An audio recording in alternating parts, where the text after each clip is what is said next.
não dá, né? E eu escolhi o trecho, Deus me deu a meditação em Lucas, capítulo 2,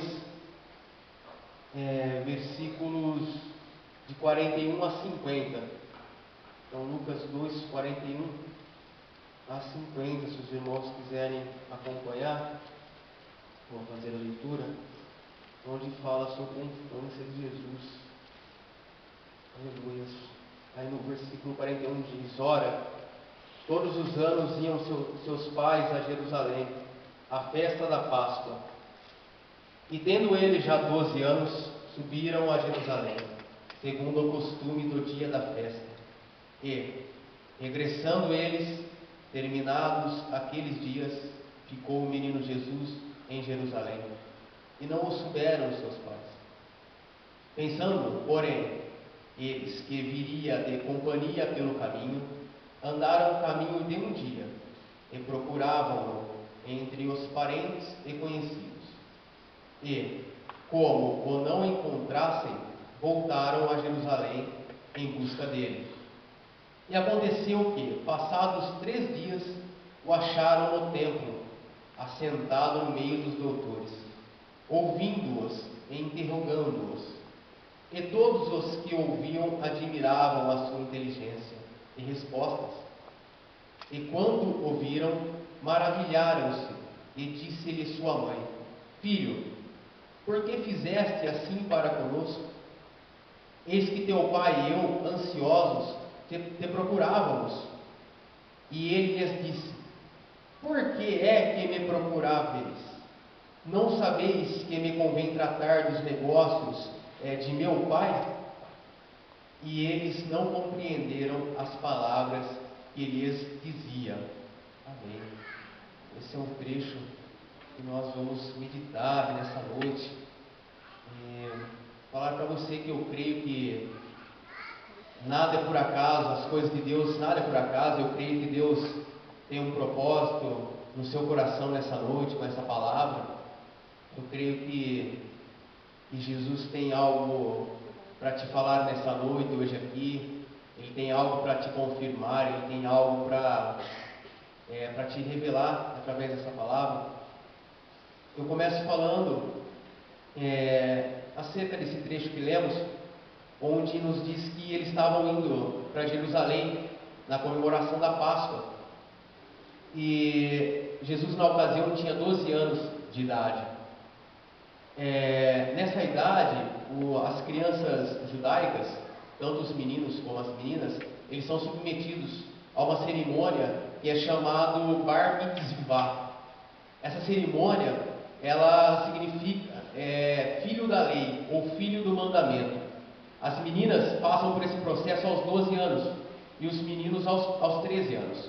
Jesus tinha 12 anos ainda, mas a família achou de levar ele um ano antes para ele já conhecer como é que é o templo, como que funcionavam as coisas. Essa cerimônia era para que, a partir daquele momento, a criança fosse responsável pelos seus atos na comunidade judaica. Então, Jesus Cristo estava sendo levado ali com esse propósito também. E a palavra nos diz que no caminho de volta, Maria e José percebem que Jesus não estava com eles. Eles já tinham andado o caminho de um dia já, e aí eles perceberam que Jesus não estava mais no meio deles. E aquelas caravanas eram muitos parentes que faziam parte da caravana. Então não eram pessoas estranhas. Uma caravana tinha muita gente conhecida, muito amigo, muito parente. Então talvez Maria e José pensaram que Jesus estivesse com parentes, caminhando junto, mas em outro lugar, não necessariamente ali do lado deles.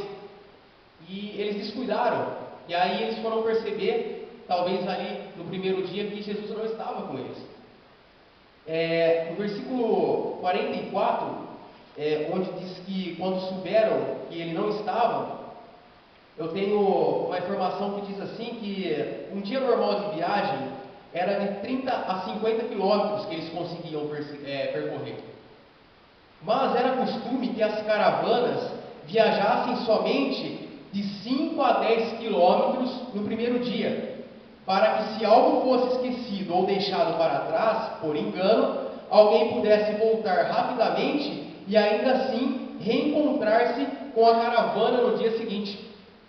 Então, era uma estratégia deles, e no primeiro dia eles não percorriam esses 30 ou 50 quilômetros que dava para percorrer. No primeiro dia eles percorriam de 5 a 10, já, talvez pensando nessas falhas que o humano tem, sempre esquecer alguma coisa, e não foi diferente. No caso de Maria e José, eles esqueceram o menino Jesus, o menino perfeito, o filho da promessa, o filho de Deus sem pecado.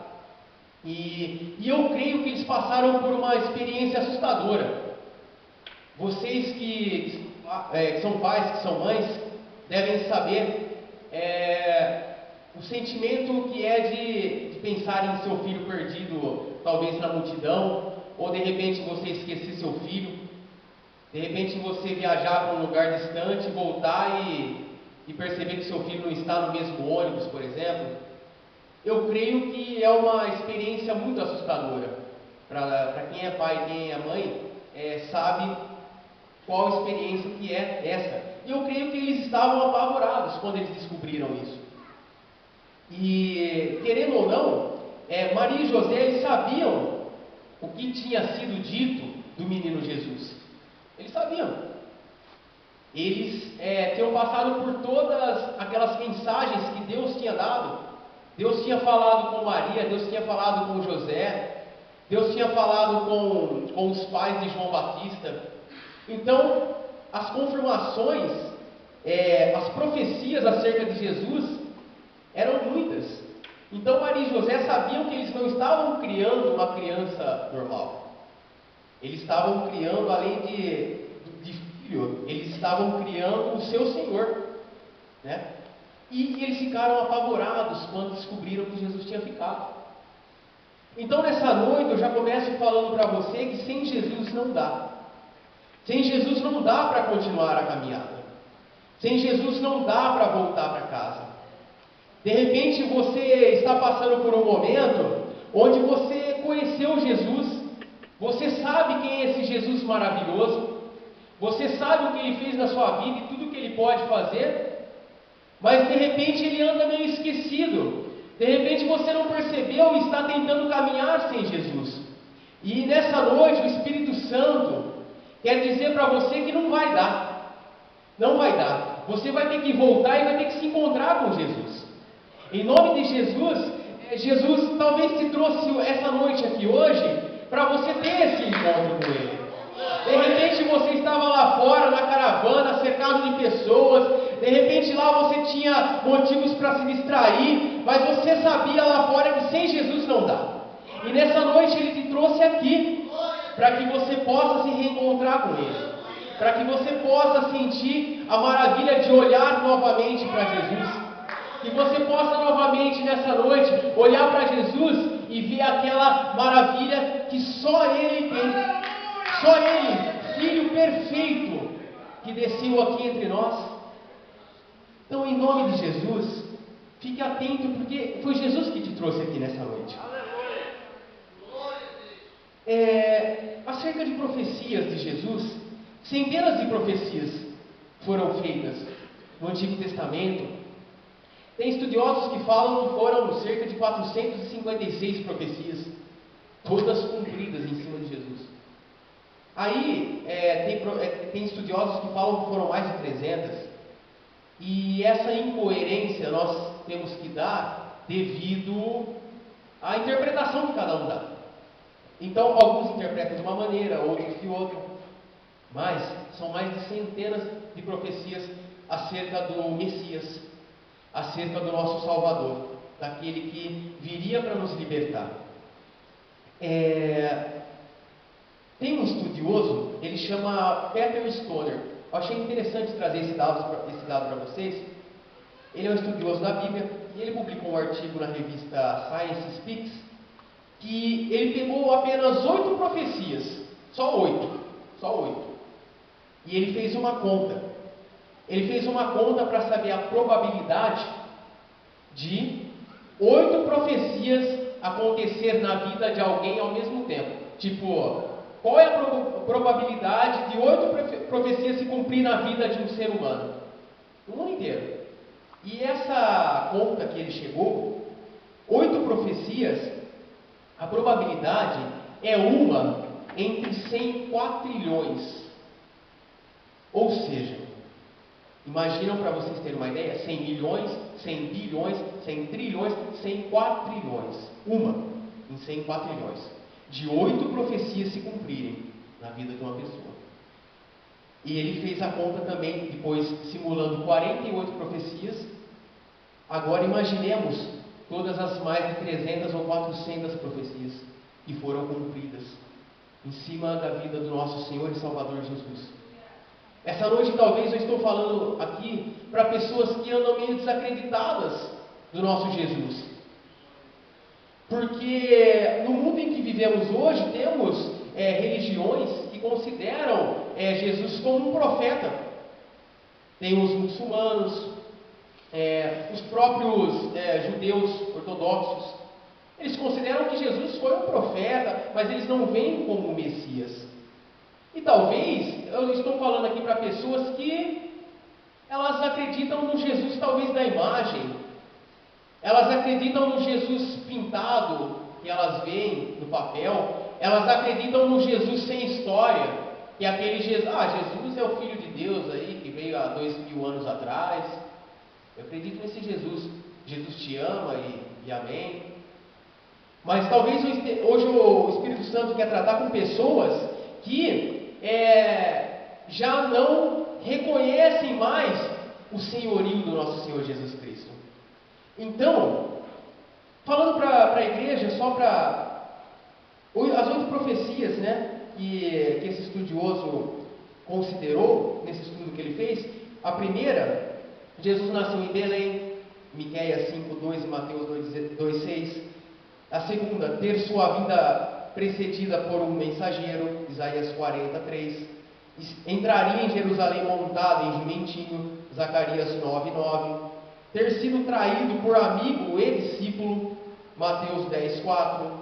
Ele seria traído pelo preço de 30 moedas de prata, Zacarias 11:12. O dinheiro seria atirado na casa de Deus, Zacarias 11:13. Ter ficado mudo frente aos seus acusadores, Isaías 53:7.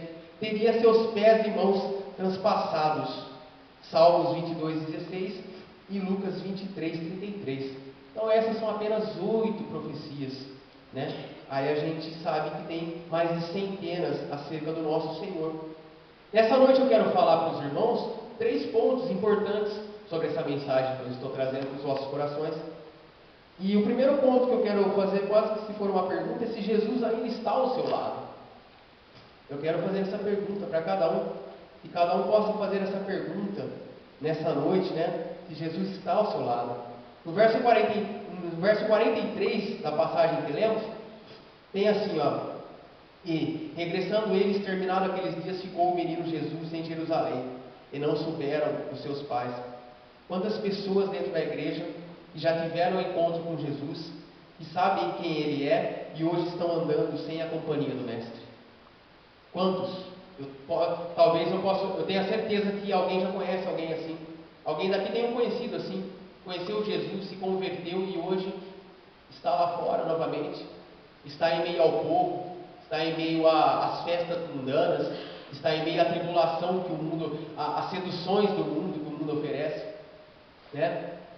A conversão, nossa conversão, Deus nos escolheu para ser convertidos. O que é ser convertidos? A gente se converte do quê? A gente se converte do mau caminho que o mundo já. O mundo jaz no maligno. Então a nossa conversão é a nossa conversão ao Pai, né? Então, novamente eu falo para você que sem Jesus não dá. Sem Jesus não tem volta ao Pai. Jesus fala na sua palavra que Ele é o único intercessor entre o homem e Deus. Que aquele que acreditar nele, esse sim será salvo. Se não acreditar, estará perdido. Então, sem Jesus não dá. Sem Jesus o que vai restar é medo, é tribulação, é ansiedade, é apavoramento. Eu creio que Maria e José eles ficaram muito apavorados lá, quando eles perceberam que Jesus não estava lá. E que aí eles se deram conta que eles estavam envolvidos ali na caravana, naquele calor da amizade, dos parentes, e aí eles lembraram, poxa, Jesus ficou. Então eu quero falar para você nessa noite, que o mundo, muitas vezes, o mundo vai te colocar em situações assim. O mundo vai te rodear de pessoas de lá de fora, de situações de lá de fora, e aí você talvez não vai perceber e vai esquecer Jesus, e vai tentar continuar caminhando, vai tentar, só que aí vai chegar uma hora que você talvez vai estar tomado pelo medo, pela tribulação, você vai estar tomado pela ansiedade. Talvez você entrou aqui na igreja hoje, essa noite, com uma ansiedade tremenda. Talvez o medo, a preocupação tenha tirado o seu sono, eu não sei. Eu não sei qual é o problema que você possa estar passando essa noite. Eu não sei qual é a distância que você pode estar de Jesus Cristo nessa noite. Eu não sei. Mas o Espírito Santo quer falar para você que basta você voltar, você sabe onde Ele está. Você sabe onde encontrar Ele. É a gente que abandona Jesus Cristo. É a gente que abandona Deus. Deus está sempre ali, ó. Deus está sempre ali ao nosso lado. Enquanto a gente permitir, Ele está do nosso lado. Ele nos dá o livre-arbítrio. Então nessa noite, eu não sei a distância que você está. Eu não sei o problema que você está passando. Eu não sei. Mas o Espírito Santo de Deus está falando para você que você tem que voltar. Você tem que voltar, porque você vai contemplar o Filho perfeito de Deus. Em nome de Jesus, você tem que voltar nessa noite. Porque só se você voltar, você vai ter paz. Só se você voltar, você vai ter paz, aquela segurança de antes. Só se você voltar. Se você voltar, a hora que você vê ele lá sentado no meio dos doutores, você vai se encher da presença de Deus, você vai se renovar, Deus vai tocar na sua vida e tudo que estava parado, tudo que estava emperrado, vai começar a ir de novo em nome de Jesus. Então, volte, nessa noite volte. Aleluias, glória a Deus. Quem pode dar um glória a Deus? Em nome de Jesus, glorificar o nome do Senhor. Aleluias. Achou que tivesse partido Jesus. Não, Ele está aí.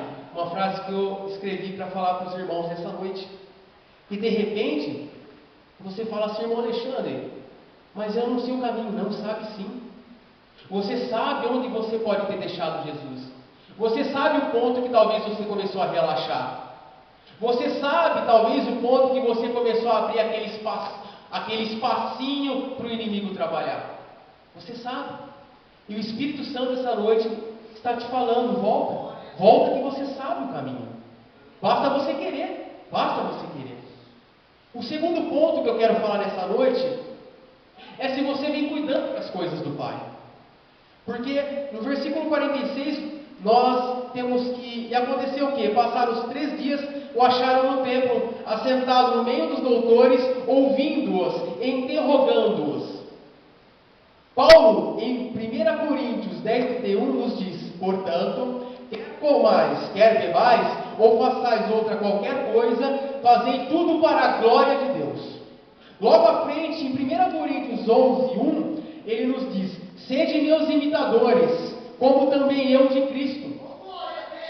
Né? Temos também em Mateus 6:33, mas buscai primeiro o reino de Deus e a sua justiça, e todas essas coisas vos serão acrescentadas.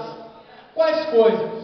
O alimento, a bebida, não as demais coisas que o mundo tem a oferecer, não. É essas coisas, a justiça, o reino de Deus. Maria e José, eles estavam nervosos na hora que eles chegaram lá. Eles estavam nervosos, preocupados, e Jesus estava lá calmo. O nosso Senhor é o Senhor da calmaria, né? Como foi pregado nessa noite na palavra oficial do nosso irmão. Ele é o Senhor da calmaria. Ele nessa noite, Ele está aqui dizendo para você que você pode ficar tranquilo. Você pode ficar tranquilo porque é Ele que está na frente dos seus negócios, é Ele que está guiando a sua família, é Ele que está com o seu ente querido lá, que você está preocupado. De repente você está preocupado, mas o fulano não veio, o Bertrano não está vindo no culto, o ciclano não se converteu. Jesus Cristo está dizendo que a obra quem faz é Ele. A gente só tem que dobrar o nosso joelho, a gente tem que orar, a gente tem que entregar nossas vidas, a nossa adoração, tudo nas mãos de Deus. E quem faz a obra é o Espírito Santo de Deus. Então fique calmo nessa noite. Fique calmo, né? Irmão, o mundo respira ansiedade, tribulação, medo, angústia. Mas quem está junto ao Pai, cuidando das coisas do Pai, está em paz, está em segurança. Como você vem cuidando das coisas do Pai? Né? Jesus estava lá, tratando das coisas do Pai. Maria e José chegaram lá apavorados, né? E Jesus estava lá, cuidando das coisas do Pai. Calmo, tranquilo, sereno, sábio. Quem anda com Deus, anda pelas veredas da verdade, da justiça, da calmaria, né? O ímpio não, né? O ímpio, ele pode ter uma paz que o mundo oferece para ele, que não é a paz genuína do nosso Senhor e Salvador, não é? Eu quero dizer para vocês que tem muita gente dentro da igreja que anda inquieta, preocupada, né? A palavra de Deus nos diz para que não fiquemos inquietos, né? Preocupados com o que iremos comer, iremos beber, o que vamos vestir. O amanhã, né? O amanhã é o amanhã. Nós temos que viver o hoje, né? Nós temos que entregar a nossa vida a Deus e adorar o nome dele enquanto há tempo. Enquanto há tempo, você deve buscar a Deus, porque chegará, eu acho, uma hora que não vai ter mais tempo para você buscar Ele. Então, o terceiro e último ponto que eu quero falar para os irmãos, se você realmente conhece Jesus dessa forma. No versículo 48, diz assim, ó: e quando ouviram, maravilharam-se. E disse-lhe sua mãe: Filho, por que fizeste assim para conosco? E o pai e eu, ansiosos, te procurávamos. Estava lá tratando dos negócios do pai dele, né? Jesus não era apenas filho de Maria e José. Jesus era o Senhor deles. Jesus, como Ele é o nosso Senhor, Ele era o Senhor deles. E Maria e José esqueceram-se disso talvez. Com tudo que Deus tinha falado com eles, com os anjos que enviou, com o anunciador que veio, João Batista, né? Preparar o caminho, né? As veredas do Senhor, eles tinham se esquecido disso. Eu fiz uma anotação aqui, ó, em certo sentido, a ansiedade de Maria e José demonstrou falta de fé na natureza revelada do seu filho. Se Maria meditasse nas coisas que já tinham sido reveladas a ela sobre o seu filho, ela não teria tido razão para se desesperar com esse episódio. Da mesma forma, nós somos conhecedores da palavra. E se não somos conhecedores, a palavra está ao nosso alcance. Eu tenho certeza que você tem uma Bíblia na sua casa. Se não tiver, fala com a gente aqui que a gente arruma uma Bíblia. Eu tenho certeza que você tem acesso à palavra de Deus.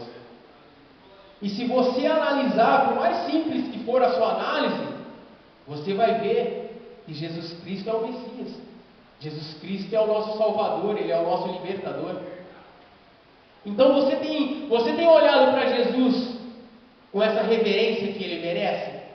Que nem o nosso irmão Tássio pregou, né, na semana passada, da reverência ao santo, né? Ao Senhor Jesus, a Deus, que anda faltando a reverência da igreja para com o santo. Então eu venho falar para os irmãos, não interprete mal a minha pergunta, desse meu terceiro ponto, se você realmente conhece a Jesus. É por isso que eu fiz essa pergunta, para despertar isso mesmo. Se realmente a gente anda olhando para Jesus da forma que Ele é digno de ser olhado. Maria deveria ter sabido que seu filho e Senhor estava muito acima de poder agir irresponsavelmente. Porque ela meio que deu uma bronca nele na hora que ela chegou lá.